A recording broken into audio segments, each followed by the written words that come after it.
Hello and welcome to On the Mat with Lydia. That's me, and whatever has brought you to your yoga practice today, you are very welcome here. This video is a quick tutorial on how to use props in your yoga practice. So if you're new to yoga, new to using props, this will be a great introduction for you on why we use these funky things and hopefully give you a bit more confidence on bringing props into your yoga practice. Now, if you've been doing yoga for a while, this will be a great reminder of why we love using props in yoga and hopefully give you a few new ideas on how to incorporate props into your practice.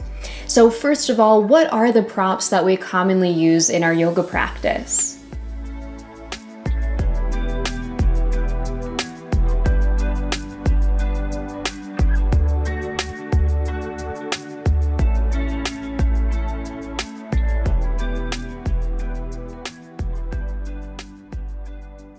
There's this misconception in the yoga world that using props is somehow a sign that you are weaker or less capable in your practice.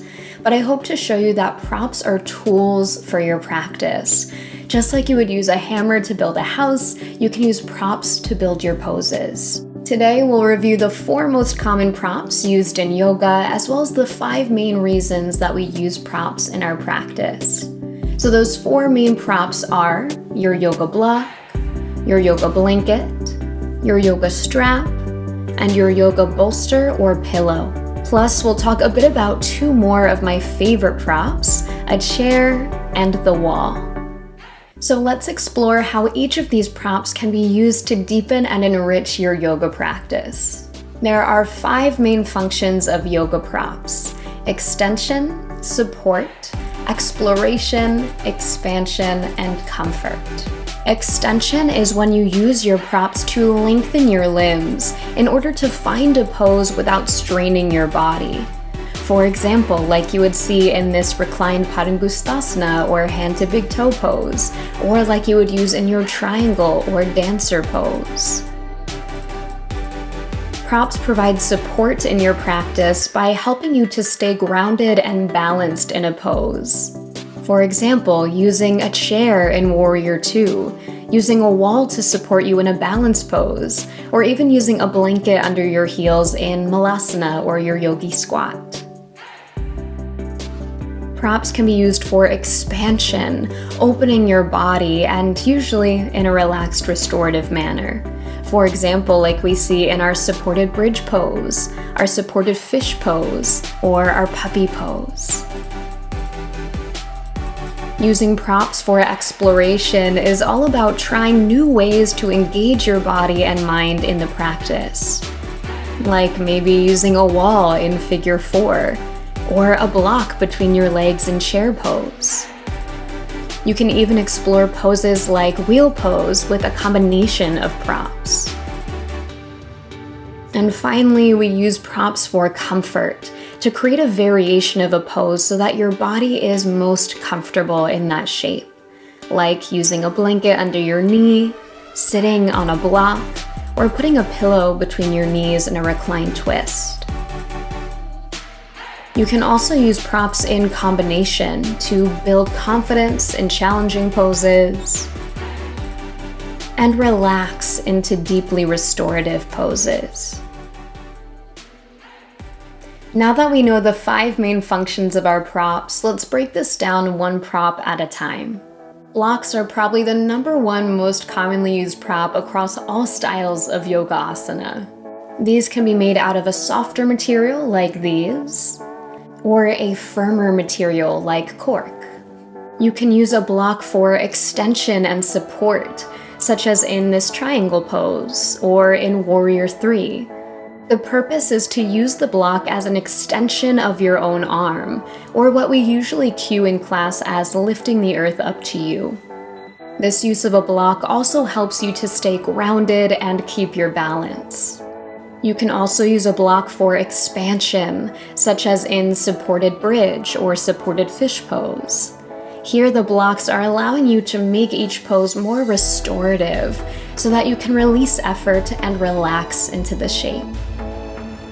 You can try using a block for exploration, like placing it between your legs in chair to feel the engagement there, or creating a perch for yourself as you practice crow. The use of a prop here might help you identify your own body's strengths and challenges, and give you a stepping stone as you build strength in some of these poses. And finally, you can use blocks for comfort, like in this butterfly pose or hero's pose. Here, the blocks offer you a variation of the pose that is more comfortable for your unique body, so that you can make the pose work for you, rather than trying to force your body to get into a pose. Next, let's take a look at how we can use a blanket to prop up our poses. You might choose to get a designated yoga blanket, or just grab a blanket off your bed. Blankets can be used for support, expansion, exploration, and comfort. The great thing about blankets is that they can be shaped and folded in whatever way you need for your practice. I find that blankets are most often used to add comfort to yoga asanas. For example, you can cushion your knees in poses like cat and low lunge. You can add a blanket to your twist, or get cozy in shavasana. You can also use a blanket for expansion, helping you to open up the body in shapes like this gentle back bend. Or for support, like here in malasana, where the blanket allows you to ground your heels. Blankets are fun to use in exploring new variations, stretches, and strength-building exercises too. I like to slide around on my blanket like in this lunge, or play with funky transitions like in Sun Salutation A. So we've covered our yoga blocks and our yoga blanket. Now let's move on to our yoga strap.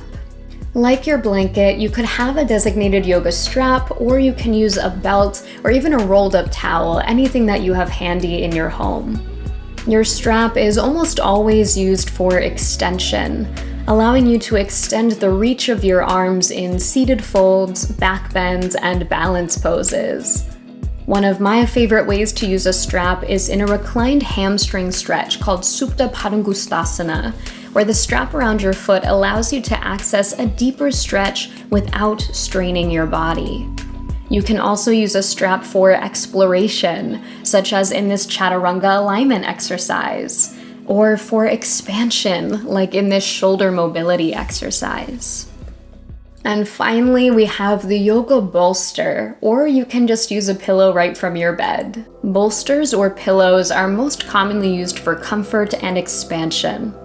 Bolsters are very popular props for restorative and deep stretch style yoga classes, because they really do act like pillows that hold and support your body. You might use a bolster in shapes like puppy pose, twists, frog pose, gentle back bends, or even shavasana. Now, before we wrap up this conversation on props, I have to talk about two kind of unofficial props of our yoga practice: a chair and the wall. Chair yoga is becoming an increasingly popular style of yoga that I highly recommend you try, no matter your age or ability. But you can incorporate a chair into any style of yoga practice. You can use a chair to help you balance, to keep you grounded, and to help you explore poses in a new way. The wall is one of my favorite props to try out poses on. Of course, you can go to the wall to help keep your balance in poses like tree, or help you progress your inversion practice in poses like handstand. But you can also use the wall to find new sensations in classic yoga postures. So there you have it. That is a very quick look at some of the best props that you can bring into any style of yoga practice, from vinyasa to yin to chair yoga. Now remember, these props are here as tools for you to explore and expand your yoga practice, so that you can really develop a practice that feels good for your unique mind and body. If you have any questions, please feel free to leave them in the comments below, and please make sure that you like this video and subscribe to my channel before you go. Until next time we meet on the mat, be well.